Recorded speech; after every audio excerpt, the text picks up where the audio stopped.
Hello guys, magandang araw po sa ating lahat. Welcome back po dito sa aking YouTube channel. Guys, for today's video guys, unboxing lang po tayo ng isang motherboard. Computer motherboard DDR4 na galing sa ECPC. Pero bago ang lahat, please paki-like, share, and subscribe sa aking munting YouTube channel. Maraming salamat. Ito na guys, umpisa na po natin buksan.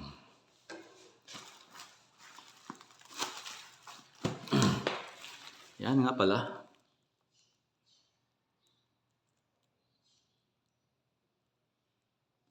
Galing sa ECPC.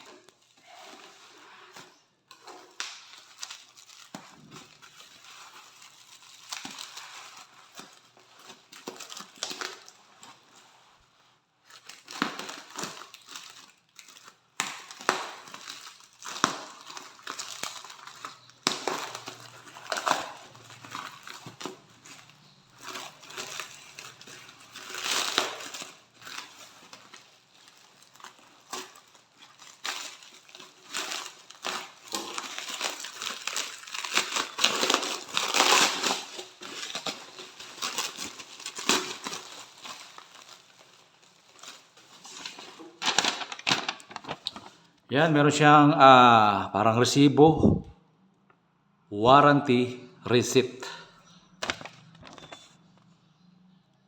Ayan yung kanyang price.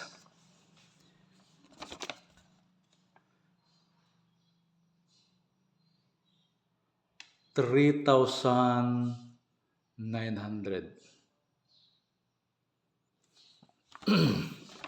from ECPC.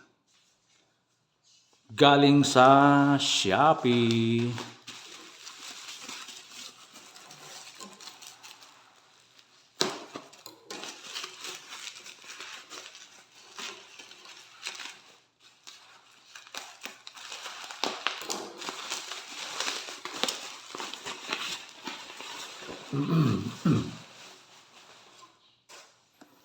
So guys, ito yung box niya guys.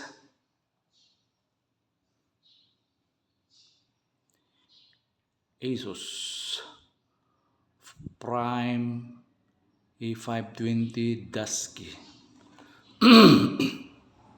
Siya na po.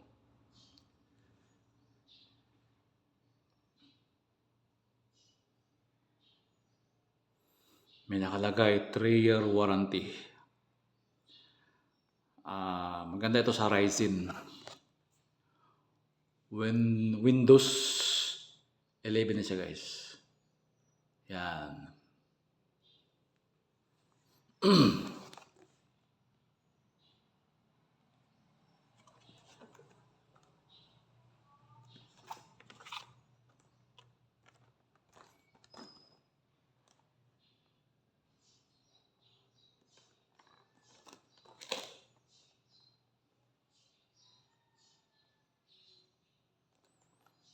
So guys, buksan natin. Yan pala yung barcode niya.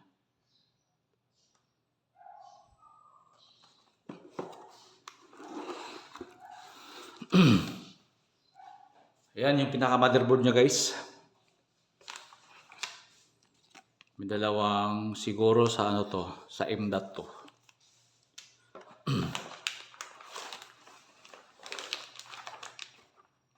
Karton lang.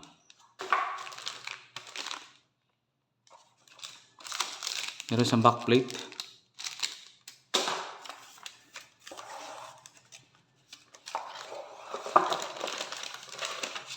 Siyempre meron siyang mga babasahin. Asus motherboard. Yan, Chinese yan, Japanese. Yan, marami siyang babasahin. Yan. Siyempre ito yung pinaka manual niya. Meron din siyang CD installer. Yan. Meron siyang manual.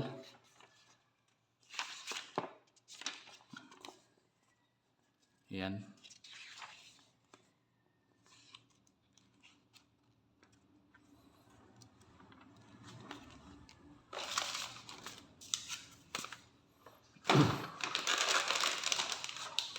So, wala naman yung box.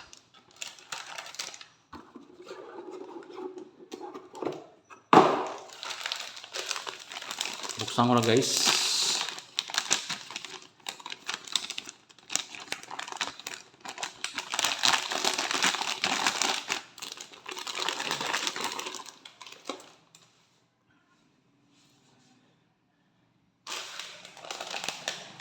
Yan yung pinaka motherboard niya. Meron siyang dalawang RAM. Dalawang slot na RAM, DDR4. 24 pin.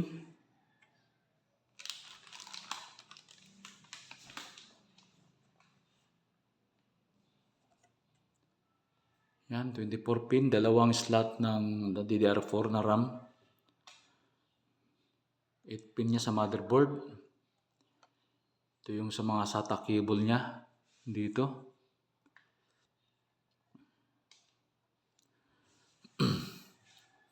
Meron siyang M.2 slot. Meron siyang M.2. Mas maganda pag M.2 yung gagamitin nyo na storage. Mas mabilis. Siyempre,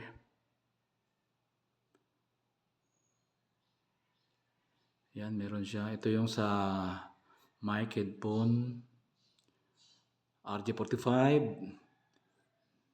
Pwede dito yung USB, mouse and keyboard. Meron siyang extra USB.